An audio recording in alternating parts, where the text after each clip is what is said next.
SMA di Kabupaten Batanghari, Jambi menjadi korban perundungan oleh salah seorang teman sekelasnya.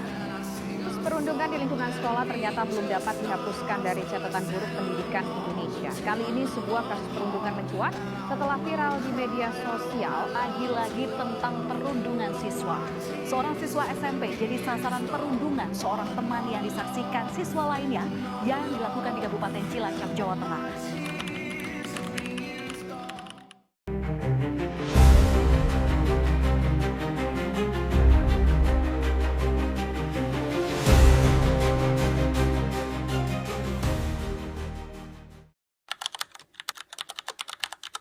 Suasana pagi yang cerah untuk memulai belajar di SMK Negeri 1 Sipispis. Semua siswa belajar di kelas. Bel istirahat pun berbunyi. Okay, nak, because time is up and now time is a break and see you next time. See you next. Okay, bye-bye.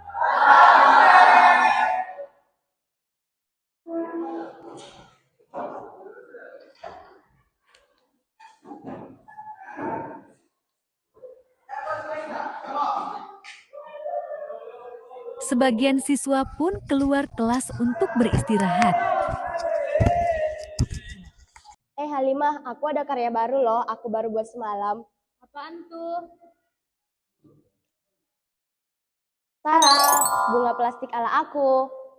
Jadi kamu pintar sekali ya, sangat kreatif. Aku buat sendiri loh. Halimah, kalian sedang apa? Kelihatannya seru sekali. Kalian lihat nih karya Nurhayati, bagus kan? Dia bikin sendiri loh. Karya apa ini? Karya sampah kayak gini aku juga bisa buat. Emang cocok buat dia yang kayak sampah. Dasar kalian udah nggak paham seni, suka ngatain orang seenaknya lagi. Udah biarin aja mereka, nggak apa-apa kok. Waktu terus berlalu ketika jam pelajaran kosong.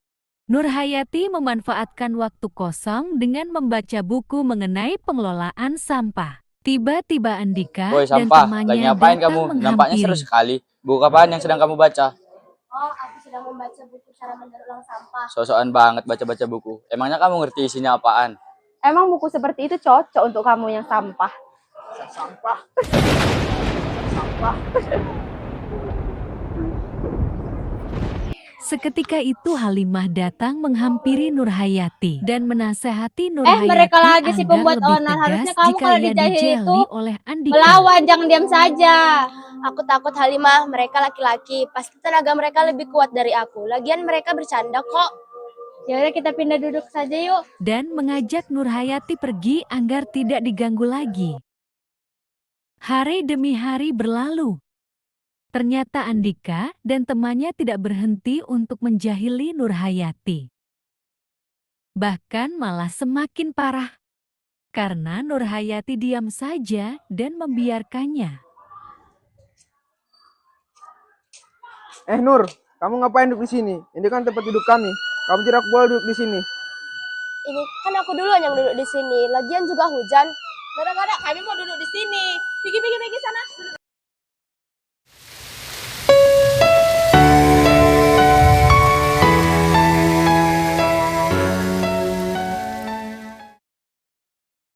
Suatu hari Nurhayati tidak datang ke sekolah.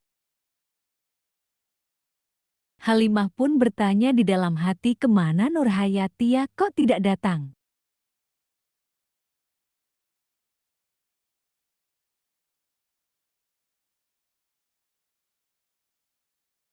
Halimah pun bertanya kepada teman yang lain tentang keadaan Nurhayati. Mereka berpikir Nurhayati tidak datang karena sakit. Sepulang sekolah Halimah datang ke rumah Nurhayati.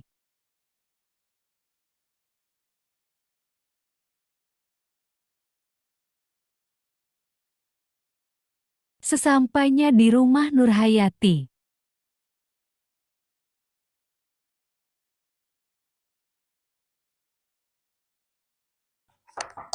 Assalamualaikum. Waalaikumsalam. Halimah, silakan masuk. Mari duduk.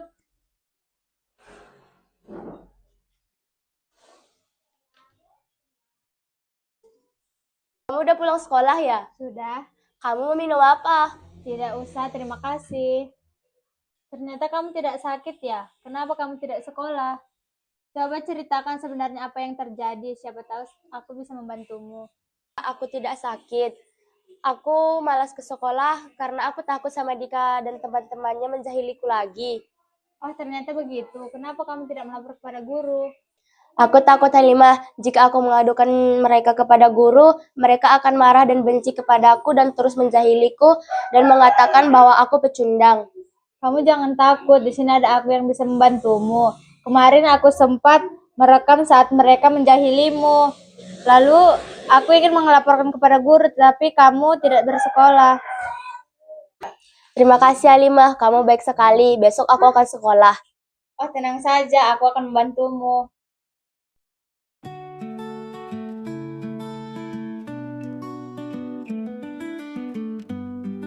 Keesokan harinya, Halimah menemui guru BK dan menceritakan keadaan Nurhayati yang sering diganggu oleh Andika.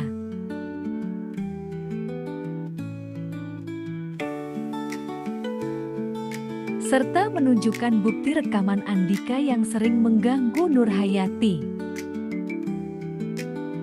Dan guru BK pun memanggil Andika beserta temannya untuk datang ke kantor. Najwa, Dika, Reja, ke ruangan ibu sekarang ya. Baik, Bu.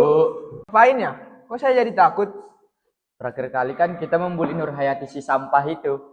Udah deh, ayo kita ke ruang BK. Udah, yuk.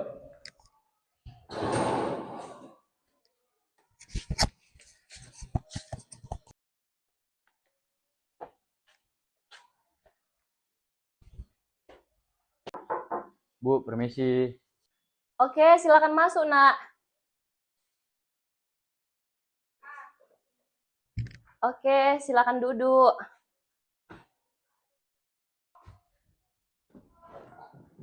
Kalian tahu kenapa Ibu panggil kalian ke ruangan ini? Tidak, Bu. Apa kalian tahu akhir-akhir ini Nurhayati sering tidak masuk ke sekolah? Tahu, Bu, tapi kami tidak tahu penyebabnya. Setelah Ibu selidiki, ternyata kalian sering ya berbuat jahil pada Nurhayati. Ya, Bu. Kalau kalian tidak berhenti, itu sama saja merugikan kalian. Coba bayangkan, jika Nurhayati tidak datang ke sekolah lagi dan Nurhayati tidak mau bersekolah. Dan guru-guru di sini semua tahu bahwasanya penyebab Nurhayati berhenti sekolah itu adalah kalian. Kalian akan malu dan kalian akan dicap oleh masyarakat, guru-guru di sini bahwasanya kalian adalah anak-anak yang nakal. Apa kalian mau seperti itu? Tidak, Bu. Perundungan itu adalah tindakan agresif yang dilakukan oleh seseorang kepada seseorang dengan cara merendahkan dan berdampak negatif. Nah, hal yang kalian lakukan kepada Nurhayati itu adalah bentuk dari perundungan. Karena kalian menghina Nurhayati, mengejek, merendahkan. Ingat, hal yang kalian anggap bercanda, lucu, tidak semua orang bisa menerima. Bisa jadi itu adalah hal yang menyakitkan atau merendahkan bagi seseorang. Guru BK pun menelpon orang tua Nurhayati dan menyuruh Nurhayati untuk datang ke sekolah besok. Itu Nurhayati sama Halimah, Dika. Keesokan harinya Nurhayati datang ke sekolah. Ayo kita ke sana.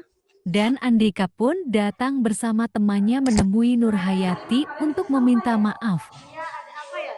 Sebetulnya kami ingin meminta maaf atas perbuatan kami selama ini kepadamu. Sebetulnya kami hanya iri kepadamu karena kamu pintar dan kreatif. Ya, sebenarnya kami iri kepadamu, makanya kami mengejekmu. Iya, aku udah maafin kalian kok. Kita berteman ya. Iya. Akhirnya mereka berteman. Sejak saat itu, Andika tidak pernah lagi menjahili Nurhayati.